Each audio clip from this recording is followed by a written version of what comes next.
Hello everyone, welcome and thanks for being here for this very special book launch event. This book, Two Tales from a Kid, was written by Pavan Raj Gowda when he was in kindergarten and second grade. He is also founder of the non-profit organization Green Kids Now, which focuses on environment care. This book release is part of his awareness campaign on environment care and caring for each other. Pavan is donating all proceeds from the sale of his book to environment projects for the community.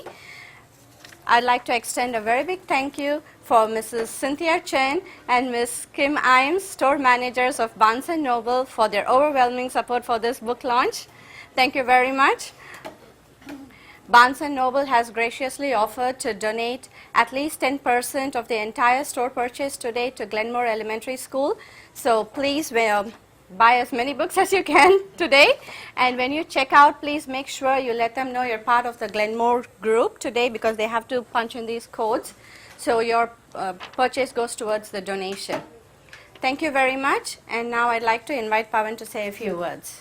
Thank you for all your encouragement and support, and for sharing this special event with me. This is just the beginning for realizing my dream to raise awareness on environment care and bring solutions one at a time to solve environment concerns. There are many minds to inspire and many changes to make in our mission for a cleaner and healthier planet. I cannot do it alone. I need all of you to join in this mission.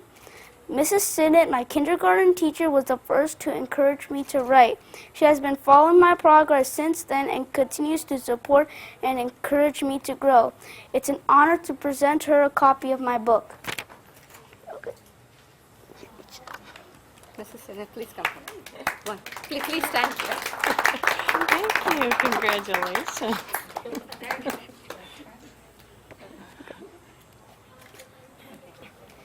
Mrs. Laird, my current fourth grade teacher, has helped me refine and improve my writing skills, and she has been a great support with my initiative at school. I am proud to present her a copy of my book. And is this a signed copy? Yes. Okay, stand Awesome. close. Stand close. Thank you. I get to promote the book.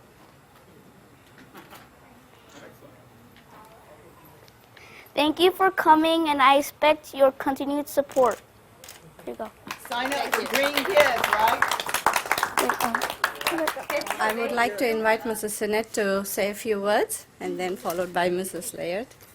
Well, I was very privileged to be Pavan's kindergarten teacher. And right from the very beginning, he showed all the characteristics of a scholar as early as 5 years old. He was curious. He was motivated. He asked a lot of questions and sought a lot of answers. And above all, he had academic humility, which is also the characteristic of a scholar, because he didn't think he knew it all. And he also was very willing to help his other fellow students with their learning as well. So I was really excited, but not surprised, to know that Pavan was going to enter the Young Authors Contest. So he and his mom, seeking answers, and asking questions, what are the elements of story writing? So I gave him a few tips, and off they went. He won. I was very, very proud of him. And when he got up on the stage and felt so comfortable up there accepting an award, I knew that he was going to go on to bigger and better things. And lo and behold, over the years, he's presented some of his writings to me, and I've helped him edit and add to them. And lo and behold, he's published a book. I am so proud of him. I plan to work with Pavan, hopefully having children from summer school who are going to be studying about our Earth with a science focus, writing to Pavan and sending him emails and asking questions, and hopefully he'll answer back. And that way, we will change the world, one student, one person at a time. Thank you.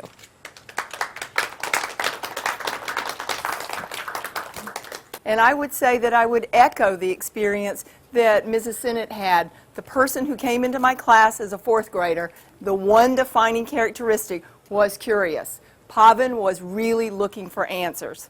And what I would say about him is that he really is a prince of a guy.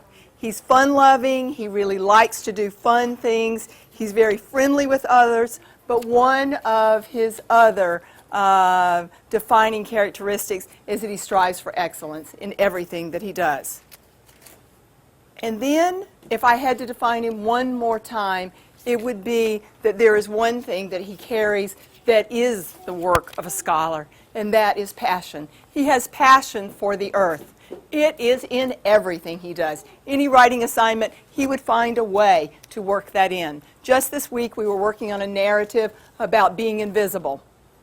What did Pavan do?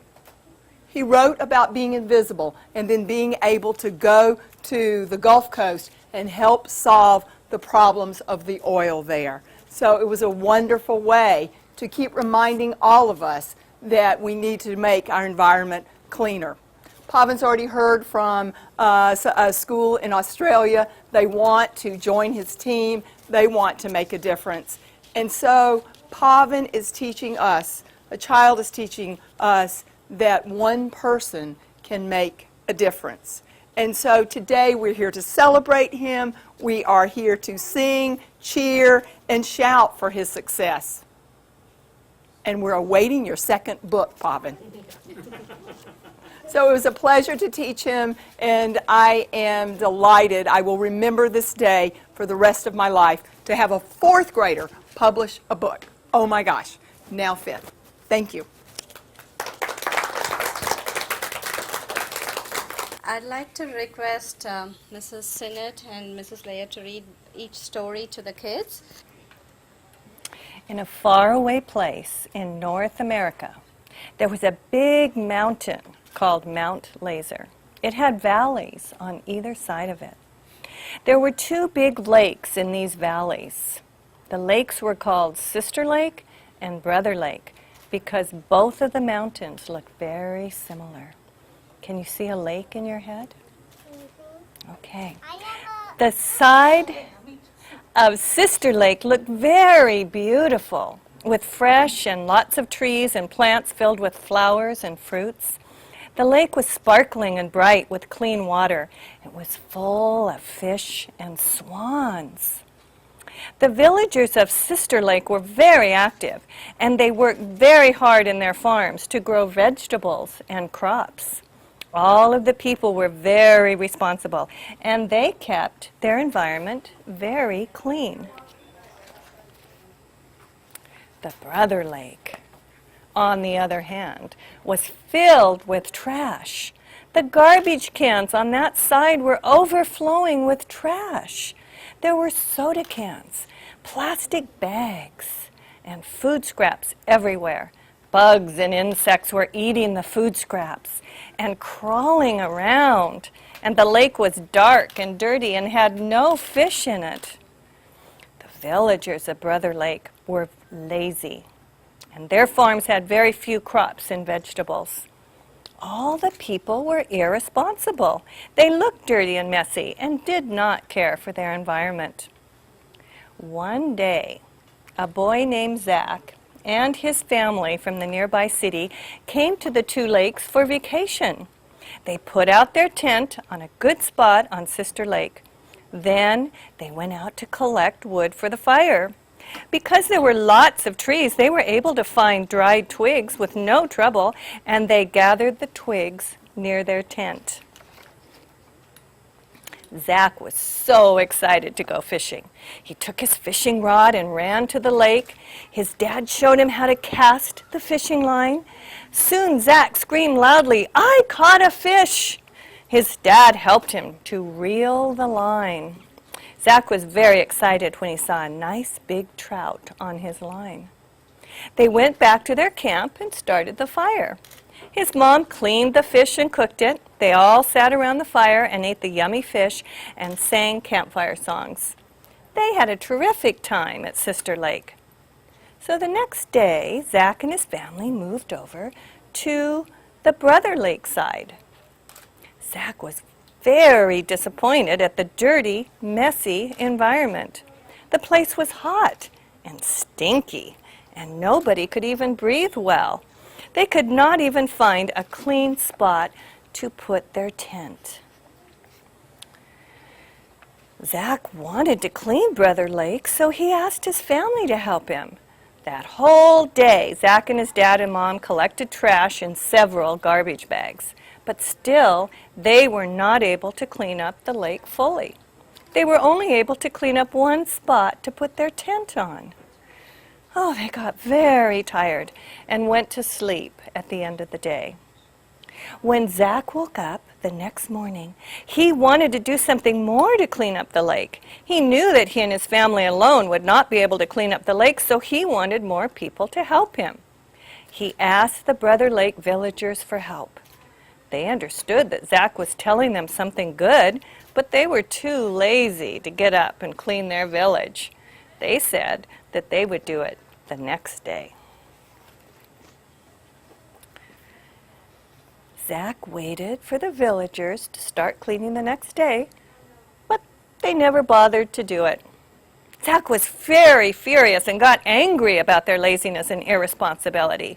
Zach's dad said, "Let's go home. We cannot clean this place without any help." But Zach did not want to give up. He then went to the Sister Lake villagers and asked them to help. They wanted to help immediately. So they all got ready with their gloves, brooms, rakes, bags, garbage cans, and trucks, and went on over to Brother Lake. They all cleaned Brother Lake together, eagerly and happily.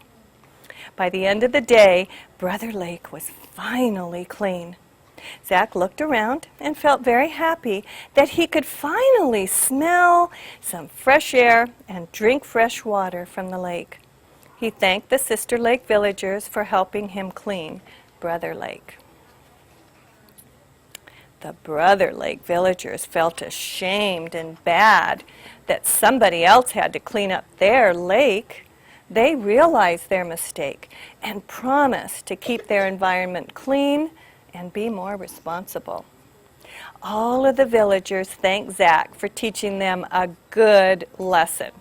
Zach and his family happily went back to their home city with great satisfaction that they had done something useful during their vacation. Zach had never felt so happy before in his whole life. Later that year, Zach was rewarded by the President of the United States of America for his awesome work at Two Lakes. The whole country was so proud of Zach. And who does that sound like? I see some characteristics in there, don't you? I do. Don't be mean to friends. And Mrs. Sinnett's got the pictures. Okay, you read the first page. Once upon a time there was a giant. He was mean and did not like his friends to touch any of his stuff. Nobody came to his house because there was a sign on his door that said, "Don't enter." One day he was sad and lonely because he did not have any friends. So he went to meet his old friend Tim. He saw Tim playing outside with his toys and asked him if he could join him. But Tim said, "Go away. Why should I share my toys when you don't share yours?"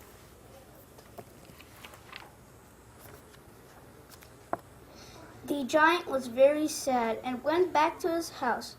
He then decided to share his toys. He took some of his toys and put them in a basket in his front yard and waited for his friends to come and play. But still, no one came to his house. The giant was very, very sad and lonely now. He then went to his door, took away the sign, and wrote another sign, which said, "Please enter." Then everyone came to his house, and they had a party. The giant lived happily ever after. The end.